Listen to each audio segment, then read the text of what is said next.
আসসালামু আলাইকুম। আজকে আপনাদের দেখাবো পঞ্চম শ্রেণীর খালি ঘর পূরণ। আচ্ছা, খালি ঘর পূরণের জন্য আমি একটা অঙ্ক খাতায় উঠিয়ে রেখেছি, দেখেন আমরা শুরু করি।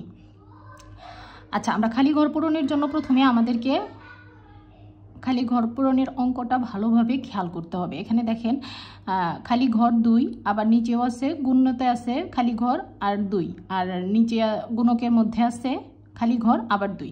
এখন এই আমার নিচের সংখ্যাগুলো আমরা চেক দিব। এখন আমাদের গুণের নিয়মের মধ্যে আমরা কি জানি যে এককের সংখ্যা দিয়ে এককের সংখ্যাকে গুণকের এককের সংখ্যা দিয়ে গুণের এককের সংখ্যাকে আমাদের গুণ করতে হবে। প্রথমে 2 দুগুণে 4। আচ্ছা, পরে আছে 0, তারপরেরটাই খালি ঘর। এখন এই খালি ঘরে এমন একটা সংখ্যা বসাইতে হবে যেই সংখ্যা দ্বারা গুণ করলে এরকম এককের স্থানে 0 হয়। 2 এর ঘরের নামতা বলতে হবে যে 2 এর ঘরের নামতায় এমন একটা সংখ্যা নিয়ে আসতে হবে যেখানে হলো আমার এককের ঘরে 0 আছে। এককের ঘরে 2 এর ঘরের নামতায় কত আছে? 5 দুগুণে 10।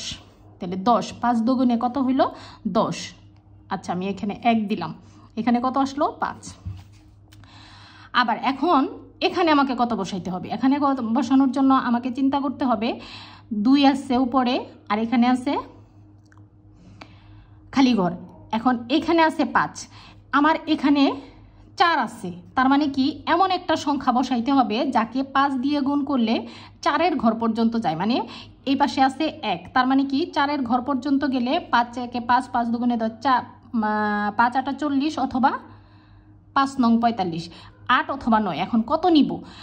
8 যদি নেই, 5 8 40, এখানে যদি হাতেও থাকে তাহলে হয় 41, তাহলে 40-এর একটু উপরে আসবে। আবার যদি 5 9 45 দেয় তাহলে আরও উপরে চলে যাবে, তো 1-এর বেশি হয়ে যায়। সেই ক্ষেত্রে আমাদেরকে 8-এর মধ্যে থাকতে হবে। এখন এখানে যদি 8 দেই সেই ক্ষেত্রে আমাদের হবে 8 দুগুণে 16 6, হাতে রইল 1, 5 8 40, 1 41। দেখেন আমাদের প্রায় মিলে গেছে।